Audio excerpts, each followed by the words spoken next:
Bom dia, Irlanda! E hoje estamos aqui com um vídeo especial para vocês. Vídeo de 3 anos de Irlanda. Sim, dia 18 de maio de 2019. Fez 3 anos que nós chegamos aqui, pusemos os pés na Ilha Esmeralda pela primeira vez. Caramba, é tempo, hein? 3 anos. Nossa, gente, é muita história, é muita coisa que mudou. E hoje a gente vai contar um pouquinho pra vocês, assim, respondendo perguntas. Nós pedimos perguntas lá no Instagram, então se você não segue a gente no Instagram, siga lá nas nossas redes sociais, porque a gente acaba interagindo mais durante a semana por lá, né? Então nós vamos pegar alguma dessas perguntas e também, junto com as perguntas, nós vamos contando algumas das nossas experiências aqui. Os pontos que a gente acha que são mais relevantes. Então, lê a primeira pergunta. Qual a primeira impressão que vocês tiveram de Dublin? Não sei, nós pesquisamos muito antes de vir pra cá, mas também acho que tinha uma inocência muito grande ainda de acreditar muito no que as pessoas falavam. E hoje a gente vê que a gente às vezes só quer falar do que é melhor, do que é mais legal, do que é mais bonito. Né? As fotos que vocês vão ver na internet de Dublin são dos pontos mais bonitos. São lindas, né? Sempre lindas. Sim, tipo, as pessoas vão tirar fotos nos lugares bonitos, as pessoas vão expor as coisas legais da vida delas. E aí, quando a gente chegou, tipo, a gente lidou com a realidade, não com as nossas expectativas e fantasias. Então, a minha primeira impressão, eu achei a cidade feia. Impressão, assim, estética, eu achei feia, a cidade eu achei suja. Eu me lembro muito bem de saindo do aeroporto e andando, né, com um transfer, indo pra acomodação que a gente ia ficar. E, tipo, vendo uns lugares, assim, meio barra pesada, né? Então, foi dando, sei lá, uma sensação meio uau, onde estamos, né? E a sua primeira impressão? Então, a minha primeira impressão foi horrível. Eu não gostei nada quando eu cheguei, porque, pra quem não sabe, eu vim do Canadá pra cá. E era tudo lindo, tudo maravilhoso, tudo limpo, tudo era perfeito. E quando a gente comprou o intercâmbio pra vir pra cá, foi o que nos venderam, né? Eu tava imaginando o quê? Que seria um outro Canadá, um Canadá europeu.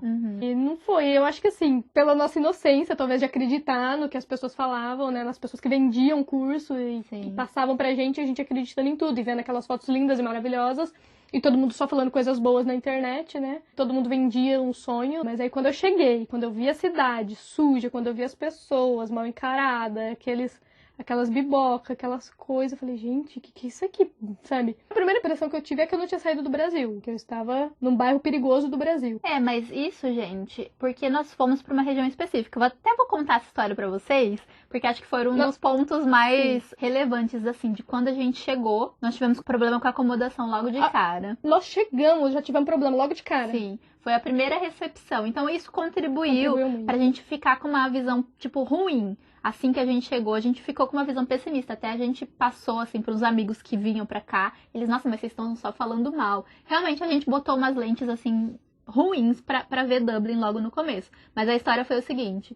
Nós estávamos, eu, a Ana, o irmão e o primo dela, viemos todos juntos. E o transfer levou a gente pra uma casa na Summerhill. A Summerhill é conhecida por ser uma das ruas mais perigosas daqui de Dublin. E realmente ela é, assim, muito perigosa. Mas muita gente mora lá e fala que não é. Então acho que depende de onde você veio do Brasil e depende da sua realidade no Brasil. Lá, pra gente é perigosíssimo. É a questão que tem muito tráfico de drogas, tem boca de fumo lá, muitas gangues lá. Então, assim, é um lugar perigoso. E a nossa acomodação era lá. Então a gente chegou, era uma casa velha, horrível, suja. E com muita gente. Muita. E era uma casa muito pequena, lembra que eram os corredores, era muito fino, só passava uma pessoa de cada vez. Então era bem ali no lugar feio, uma casa feia. E quando a gente chegou e entrou na casa, o transfer, né, levou a gente. A mocinha que cuidava lá da casa, que era uma brasileira, ela falou, olha... Só tem uma cama. Não estamos esperando por vocês, tipo... A gente, o quê? O quê? Nós chegamos, na verdade, em 6, porque além de nós tinha um casal junto com a gente. Falou, não, só tem uma cama, gente. É o seguinte, só dá pra ficar uma pessoa. A gente, o quê? Não estamos esperando vocês, gente. Mas aqui a carta falando que a gente vai ficar aqui. Não estamos sabendo, não. Fechamos com a agência, então a agência que tinha, né, ajeitado toda a acomodação. Quando você chega, você não conhece nada, você não conhece ninguém. Cansado, só querendo tomar um banho e dormir. E aí foi esse estresse. Então o transfer... que ele nem era responsável, o transfer, ele é contratado pela agência. A função dele é te levar e deixar. Te levar e deixar lá. Ele que resolveu tudo, Sim, né? ele teve que fazer ligações e procurar outra acomodação pra gente. E aí ele conseguiu a acomodação que a gente foi. A gente acabou morando lá por 8 meses. Essa acomodação estudantil. Que é a que a gente fala de 22 pessoas. Que era 22 pessoas, mas era muito maior do que a primeira. Porque era uma casa. Na primeira era um corredor com várias portas, assim, pra quartos e escadas que subia pra quartos. Era só um corredor, era isso. Então foi esse o primeiro choque, a primeira impressão. Então eu fiquei muito abalada, assim, muito. Eu queria ir embora. A gente ficou A minha mal. primeira reação é, eu quero ir embora. Eu prefiro voltar pro Brasil do que ficar nisso aqui. Sim, foi triste. A gente não teve uma chegada feliz aqui. E a gente foi pra essa outra casa. A gente fala morar com 22 pessoas, tal, mas como era uma residência estudantil, tinha uma rotatividade grande de pessoas, então não era sempre que ficava com lotação total. Não. Às vezes a gente ficava, no geral, a gente ficava em 15, 16, que era a pessoa que já morava lá. Então, tipo, a gente chegou num lugar também, não era o que a gente esperava, porque tinha que dividir quarto com várias pessoas. E não foi isso que foi vendido pra gente. Não. Pensando no Canadá, a gente morava entre amigos. Era eu, meu irmão e mais 2 amigos num apartamento com 2 quartos, sala, era uma casa nossa. Aí, de repente, a gente sai disso e vai numa casa com 22 pessoas. Então, assim, é um choque, né? E a casa não era tão suja. Era... não tem como uma casa com tanta gente ficar sempre limpa. Até que tinha uma estrutura legal, assim, mas tinha só 2 banheiros. Nos primeiros meses foi triste. Por mais que a gente estivesse desprendida, né, de começar uma coisa nova, uma história nova. Aquilo foi bem impactante, assim, de uma maneira negativa. Eu acho que muito foi pela nossa inocência de acreditar no sonho perfeito, que as empresas vendem. Porque, gente, a vida é difícil, né? Até no nosso país, falando a nossa língua, morando, às vezes, com os nossos pais, já é difícil. Sim. Agora você imagina fora, né? Tá, e a próxima pergunta é: vocês foram pra Irlanda com a intenção de morar definitivo? Eu acho que não. Não, a Nádia veio com a questão da cidadania na cabeça, a minha intenção né? era fazer a cidadania e voltar pro Canadá. Era o que eu tinha em mente, tanto que eu deixei tudo organizado lá com a minha patroa. Eu falei, não se preocupe, eu tô fazendo a cidadania, assim que sair, eu tô voltando. Mas você veio como intercambista, Eu vim como intercambista. Sim, eu vim como intercambista também. Eu sabia que eu tinha direito à cidadania italiana, mas pra mim não era uma coisa que eu estava investindo nisso. Eu vim pra cá sem documentação nenhuma de cidadania. Então eu vim pra cá pensando que eu ia ficar 2 anos e depois, tipo, quem sabe voltar pro Brasil ou ir pro Canadá também. Ver o que fazer. Eu não tinha plano nenhum, assim, de ficar aqui mais do que os 2 anos como intercambista. Porém... Foi o que você falou da sua família. Eu vou ficar 2 anos. 2 anos. Daqui 2 anos eu volto, gente. A gente nunca sabe, assim. As coisas vão mudando, as coisas vão acontecendo. Então eu decidi. Quando eu vi que a Ana tava indo atrás da cidadania dela. E aí eu falei, poxa, eu tenho esse direito também. Abre tantas portas. Então eu fui atrás, fiz minha documentação. Trabalhei pra caramba, né? Nós trabalhamos, porque você já tava com essa ideia. Então a gente só trabalhou no primeiro ano e meio, pra juntar a grana e ir pra Itália e tal. Então acabou que aconteceu da gente ficar aqui. Mas eu não vejo como definitivo, né? Não. Nós estamos morando aqui, mas... Amanhã não se sabe. Então, tem uma outra pergunta aqui, que já vou linkar nessa, que é, vocês se veem morando aí nos próximos 3 anos? Eu me vejo e eu não me vejo ao mesmo tempo. Oi? Como que é isso? Eu me vejo morando aqui nos próximos 3 anos, por exemplo, se eu fizer um mestrado ou um doutorado aqui. Se você for estudar. Se eu for estudar. Agora, se eu não for estudar aqui, eu não me vejo morando aqui. Porque ficar aqui continuar vivendo mais a mesma 3 vida, anos. Assim. Sim. Já penso, não sei, talvez ir pra outro país. Eu acho que eu também tenho uma visão parecida, assim. Eu gosto de morar aqui, já tô acostumada com a realidade e tal. Mas eu tenho, sim, vontade de morar em outros lugares conhecer outros lugares. Um ponto positivo de estar morando aqui é estar pegando experiência profissional, melhorando o inglês. Esse é o problema. Juntando Quanto mais dinheiro. tempo você fica aqui, mais encaminhado aqui dentro você fica. Sim. E aí mais difícil de sair daqui. Mas, ao mesmo tempo, você está construindo um currículo que você pode apresentar em outros lugares, né? Pegando experiência que não seja só no Brasil. Sim, mas aí o que acontece, você fica com medo. Sim. Porque você já tá acostumado aqui, já conhece muita gente, já conhece a cidade, já conhece o ritmo, o estilo. Já tem, vamos dizer, a vida garantida aqui. Porque você pode ficar o resto da vida que você vai ter emprego, vai ter dinheiro e vai conseguir sustentar. Você sabe disso. Agora, se mudar para outro país, você não sabe como é que vai ser. Inclusive, tem outra pergunta aqui, que é se a gente moraria em outras capitais da Europa, em algumas outras cidades da Europa. Capitais eu não sei, porque eu não gosto do estilo de vida de capital. Esse é o problema. Eu acho que esse é o ponto que pega aqui em Dublin. Talvez eu moraria para sempre na Irlanda, numa cidade do interior. Cidade menor, né? Numa cidade menor, mas não em Dublin. Eu definitivamente não quero ficar em Dublin.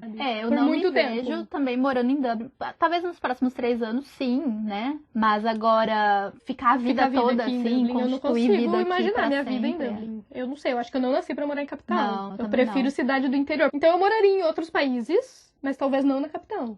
Agora citar países quais eu moraria, eu não sei, porque a gente mora na Europa já faz 3 anos, a gente não viajou muito, né? A gente viajou bem pouco. Eu não falaria, tal lugar. Eu tenho vontade de conhecer muitos lugares, mas morar, tipo, é mais complicado, é mais delicado, né? Sim, Mas eu vontade não citaria falta. outras cidades que eu moraria em Portugal, tranquilamente. Ah, Eu moraria. Acho que até na Espanha eu moraria. Eu não sei se eu gostaria muito por causa do clima, por causa do verão. Eu não gosto muito de verão. Eu gostaria de morar em cidades frias. Não sei, eu acho que eu moraria na Alemanha. Eu moraria na República Tcheca. Eu moraria no Reino Unido. Se ele não estivesse saindo. Mas ninguém sabe ainda, né? Como vai ficar essa situação. Mas eu moraria. E aproveitando esse gancho de viagem, de conhecer outros lugares, às vezes as pessoas perguntam, nossa, mas vocês já moram aí tanto tempo, trabalham, né, bastante, por que vocês não viajam? Eu vejo os intercambistas, as pessoas que moram aí postando cada mês. Tanto, né? Cada mês tá num país diferente, conhece já não sei quantos países. E falam que é barato viajar. Por quê? Por quê, Ná? Porque eu acho que vai do plano de cada um. Então, o nosso plano, a nossa meta é juntar dinheiro e se especializar. Tipo, conseguir um emprego bom para ter experiência de trabalho boa. Então, a gente está tentando crescer profissionalmente e a gente está aplicando todas as nossas forças e nossos recursos financeiros em crescer profissionalmente para poder mudar daqui para um outro país, porque a gente pensa em sair daqui, só que a gente pensa em sair daqui para começar tudo de novo. Então. Teria como a gente mudar para qualquer outro país e arrumar qualquer emprego, mas por opção. A gente não quer começar de se novo. sujeitar a isso novamente. A gente, então, não viaja tanto por opção, porque se quisesse, com a grana que qualquer pessoa vem pra cá e trabalha, principalmente trabalha full time, dá pra fazer pelo menos uma viagem por mês, assim. Ou mais. Só que se você tiver disponibilidade se você não quiser guardar dinheiro, você viaja e viaja bem, sabe? Mas isso não quer dizer que a gente não aproveite. Então, é só uma questão de opção mesmo, né? De planejamento. Qual foi o primeiro emprego de vocês aí?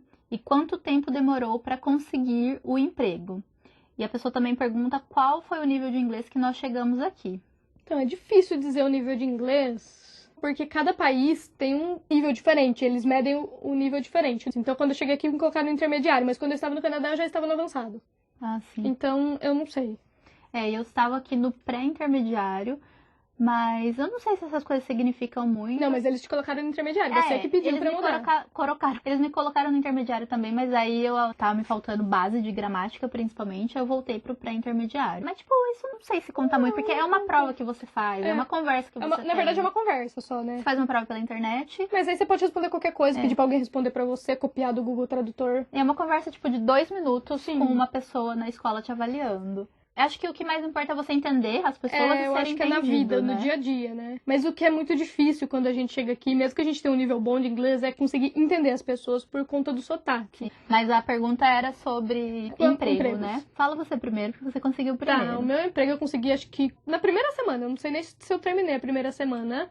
Foi uma indicação. Mas assim, se eu contasse, eu ia falar, nossa, mas que indicação. E, na verdade, todo mundo que eu encontrava, eu falava, gente, eu tô procurando emprego. Vocês sabem de alguma coisa? E aí, esse menino da minha classe falou, você tá procurando emprego? Eu falei, tô. Ele, mas você tem certeza que quer trabalhar? Eu falei, eu tenho. Ele falou, você aceita qualquer emprego? Eu falei, eu aceito. Ele falou assim, eu vou te levar num lugar, mas aí é por sua conta e risco de ficar lá. Que medo. Aí eu falei, nossa, por quê? Ele falou, não, porque o cara é louco. Ele falou, minha mulher trabalha lá e assim. Eu falei, vambora.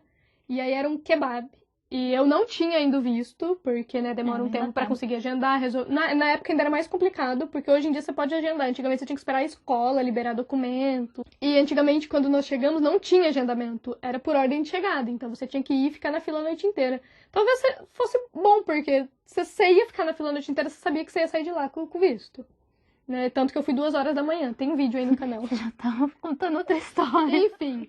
Então foi esse serviço. Foi tenso pra caramba. Foi muito difícil, porque o cara era realmente louco. Ele pagava quanto ele queria, porque todo mundo que trabalhava lá, ninguém tinha visto. Todo mundo tinha acabado de chegar. E ele ia ou não com a cara das pessoas. Então, como eu já falava inglês, ele gostou muito de mim, porque a maioria do pessoal que chegava lá pra trabalhar não falava inglês. Então era muito difícil a comunicação. E era tudo brasileiro. Então eu ficava meio que intermediando a comunicação dele com os outros brasileiros. Então ele gostava muito de mim, então ele me pagava bem, que era 5 a hora.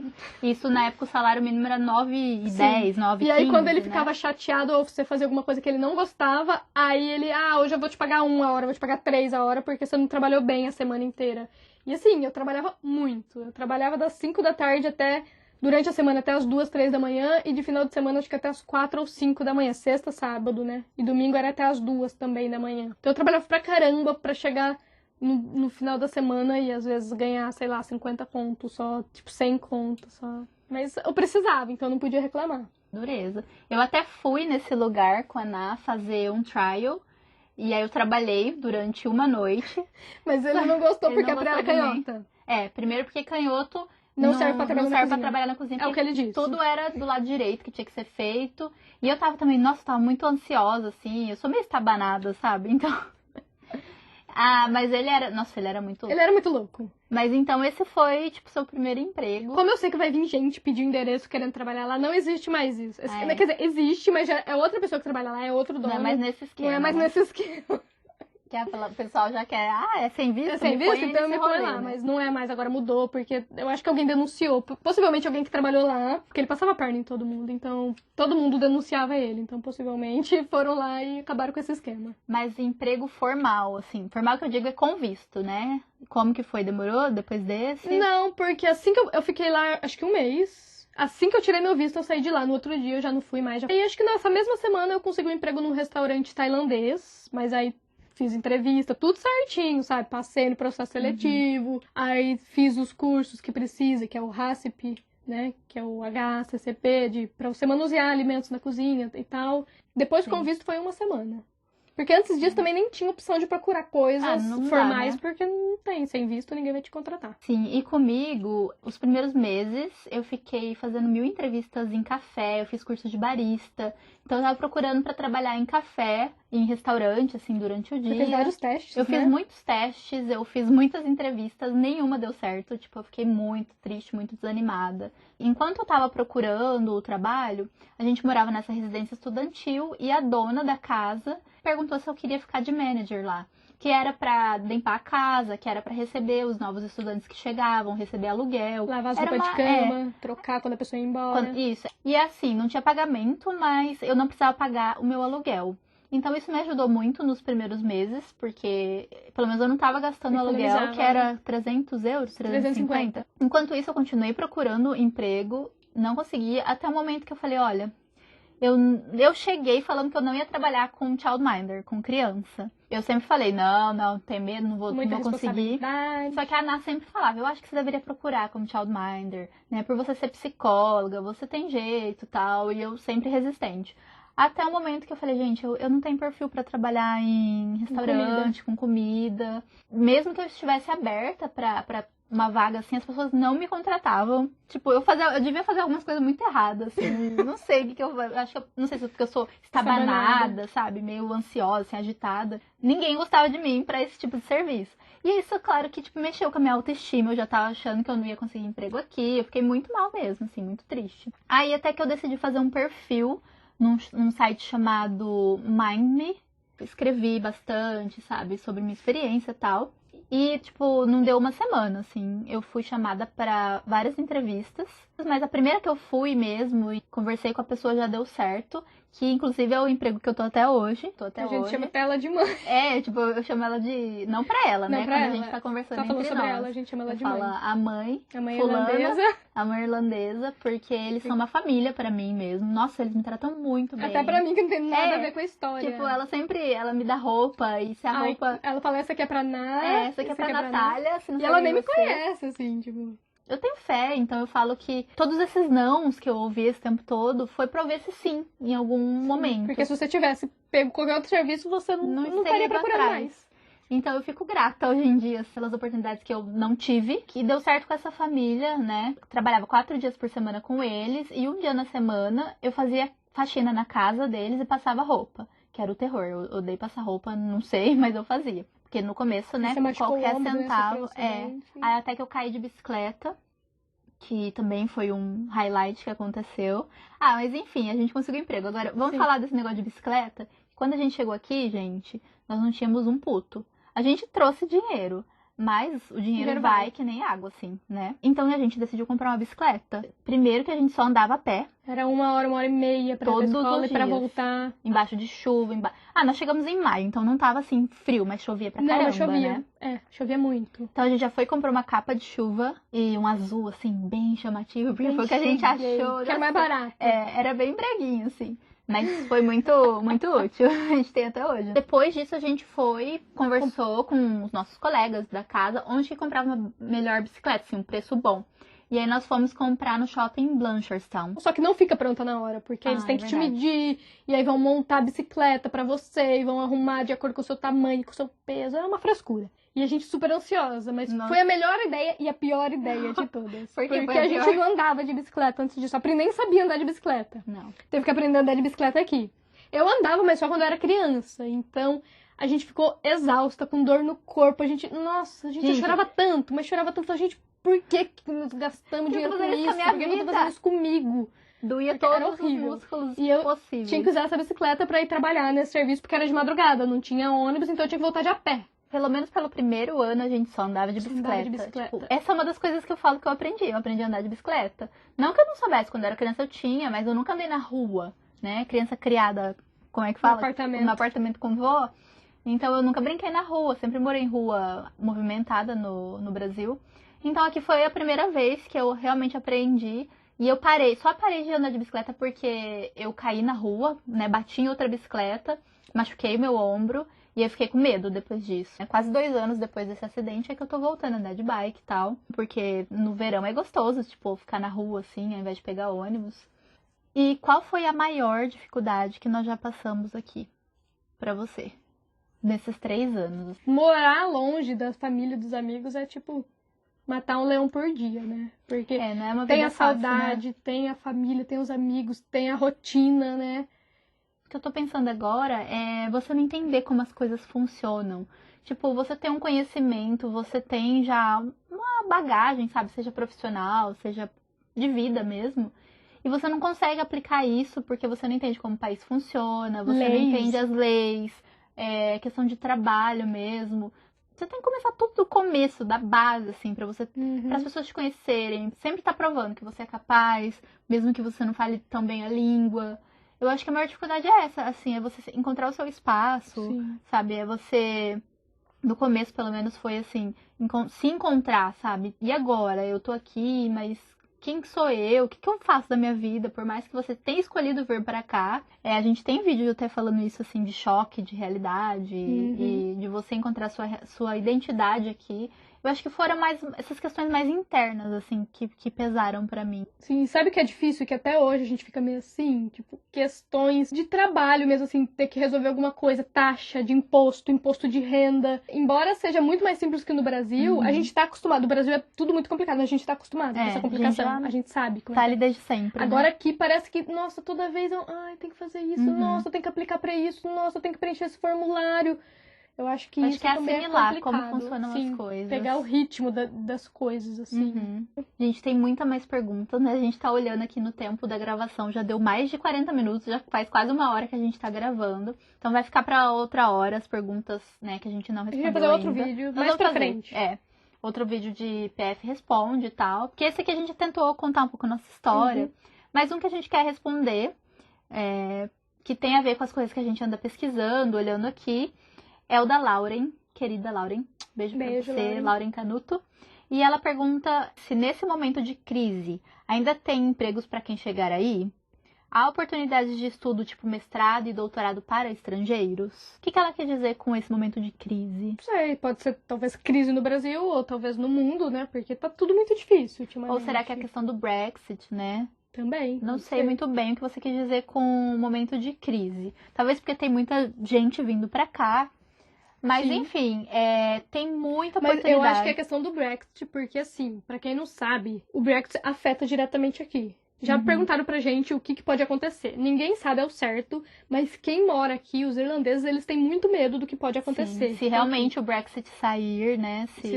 O que pode acontecer com aqui, né? Na República da Irlanda. Vamos esperar ter mais alguma posição do UK que a gente traz pra vocês, de como que vai impactar, mas até agora ninguém resolveu não tem nada a nosso respeito aqui. Sim, né? A Irlanda tá meio que flutuando ainda. Questão de mestrado e doutorado tem muita oportunidade, muitas pessoas estrangeiras estudam aqui, né? Graduação, mestrado, doutorado, mas tem um porém, né? Depende da universidade e do curso, então depende da sua área. Tem universidades que tem o mesmo preço para estrangeiros e para europeus. E tem universidades que não têm. Então, dependendo da sua área, se for uma área mais específica, possivelmente não vai ser o mesmo preço. Então, a diferença é muito grande. É pelo menos o dobro ou mais que o dobro para quem não é europeu. Sim. Eu acho que é, tipo, 90%, a maioria das faculdades tem uma discrepância, assim, entre os valores muito grande, mas tem oportunidade. O que todas pedem é que você comprove o inglês com algum teste, tipo IELTS, Cambridge. Ou o próprio teste da universidade. Mas você tem que ter uma nota, e eles colocam assim, uma nota tal, a partir, tipo, Nota o mínimo de corte. 6, o mínimo 7, tem uma nota de corte bem ali específica. Eles pedem muita documentação.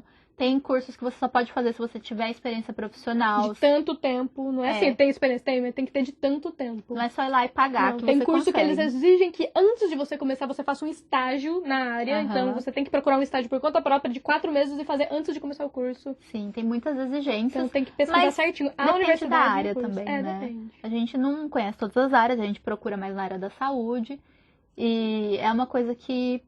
Tipo, tem muita oportunidade, tem faculdades boas aqui, faculdades reconhecidas, mas você tem que investir uma grana, né? Sim. Se você tiver grana e tiver inglês, sempre tem oportunidade. Sim. Eu acho que é isso. A gente quis contar um pouco pra vocês. Foi o início da história só que a gente contou pra vocês, porque, né? Tem muita coisa. 3 anos tem muita coisa. história. Mas pra vocês verem como a realidade da gente mudou. Pra quem acompanha o canal e vê como as coisas estão hoje e tal, a realidade mudou muito. 3 anos, as coisas, né, as experiências mudam. E não só, tipo, questões financeiras, questões de emprego, como muda a gente, sabe? Sim, a gente cabeça, mudou muito mentalidade. mesmo. Sim, nossa, completamente. Então, por mais que... Questão de respeito, né? Sim. A gente se torna uma pessoa mais empática com os outros, com outras nacionalidades, com outras crenças diferentes. Por mais que a gente ache que ainda a gente tem que evoluir, mudar muito, tipo, a mudança que a gente teve nesses 3 anos não tem nem comparação, assim. A gente tava falando sobre isso, né, esses dias. Se a gente estivesse no Brasil, será que a gente teria evoluído tanto né? assim? Não sei. Como estaria a nossa vida se a gente tivesse ficado no Brasil? Mas espero que vocês tenham gostado de saber um pouco mais, assim, da nossa história aqui. E a gente conta no intuito de, tipo, que vocês conheçam mais uma experiência de vida aqui, sabe? Pra talvez não cometer os mesmos erros ou não fantasiar tanto. Achar né? que Por isso tudo é que uma a gente maravilha, que tudo é lindo, que a Europa é seguro 100%. Não. Então a gente compartilha, não é pra ficar, tipo, sei lá, mostrando a história e se gabando, porque não tem por que se gabar. Não, nem tem porquê, né? É mais na luta. É mais pra vocês conhecerem e, né, tirarem o que for melhor pra experiência de vocês, pra vida de vocês. Então, 3 anos de Irlanda, chegando aos 3 mil inscritos. Se você ainda não é inscrito, se inscreve aqui no canal. Se inscreve, né? E já deixa o like, que eu já tava fazendo like aqui. O like pra divulgar e se inscreve pra continuar acompanhando, recebendo os materiais aqui do Ponto Final. Siga-nos nas redes sociais, compartilhe esse vídeo com algum amigo. E a gente se vê na próxima. Tchau!